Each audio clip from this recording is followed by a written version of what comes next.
नमस्ते बच्चों, कैसे हैं आप? आशा करती हूँ आप बिल्कुल ठीक होंगे। तो आज मैं रैदास की अंतिम श्रृंखला, तीसरी श्रृंखला के साथ आपके समक्ष फिर से उपस्थित हूँ। तो पिछली श्रृंखला में आपने रैदास के पहले पद को अर्थ के साथ जाना था। इस बार इस श्रृंखला में हम रैदास के दूसरे पद को पढ़ेंगे। तो चलो शुरू करते हैं। चलो। ऐसी लाल तुझ बिन कौन करे, ऐसी लाल तुझ बिन कौन करे। यहाँ पे कवि कह रहे हैं, हे ईश्वर। यहाँ पे लाल शब्द जो है वो रंग के लिए प्रयोग नहीं हुआ है। लाल शब्द जो है वो कवि ने ईश्वर के लिए प्रयोग किया है।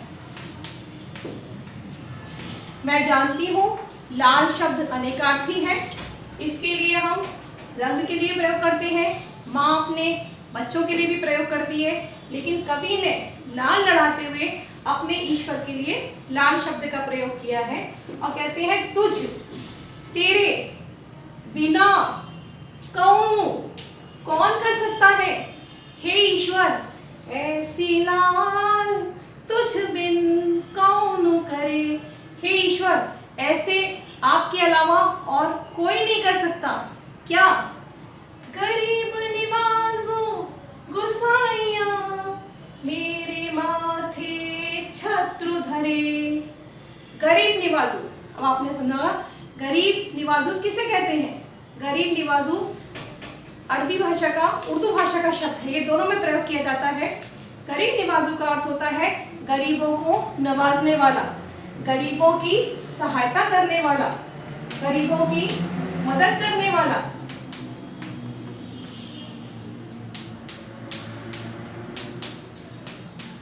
तो यहाँ पे कवि ने कहा है कि हे ईश्वर, आप गरीब निवाजो हो, आप गरीबों की सहायता करने वाले हो और आप मेरे स्वामी हो। गुसाई का अर्थ होता है स्वामी। आपने क्या किया है? मेरे माथे पर, मेरे मस्तक पर छत्र यानी कि छाया, छत्र का अर्थ क्या होता है? छाया धारण करवाई है। हे ईश्वर, आप गरीब निवाजो हो, गरीबों की भी सहायता करने वाले हो और आपने ही क्या किया है? मेरे माथे पर छत्र धारण करवाया है, अपनी छाया, अपना आशीर्वाद धारण करवाया है। जाकी छोटी जगत कहु लागे, तापरे तू ही ढरे।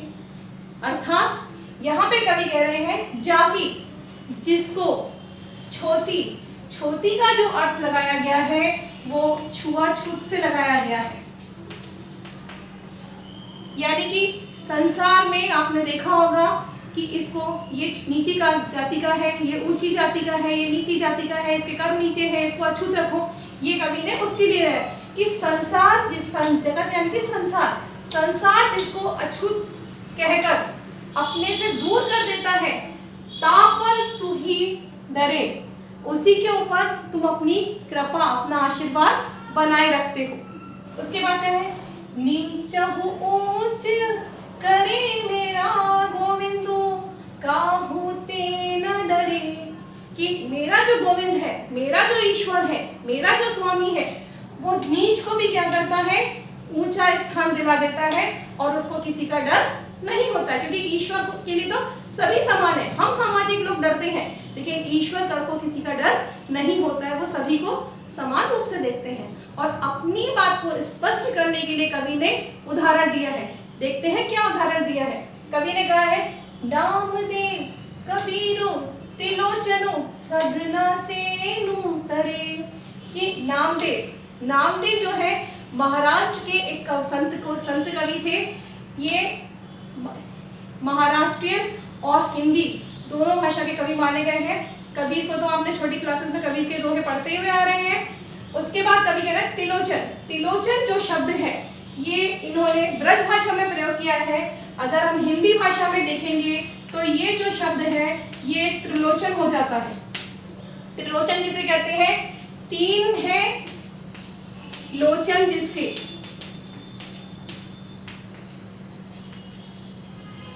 जिसके अर्थात शिव।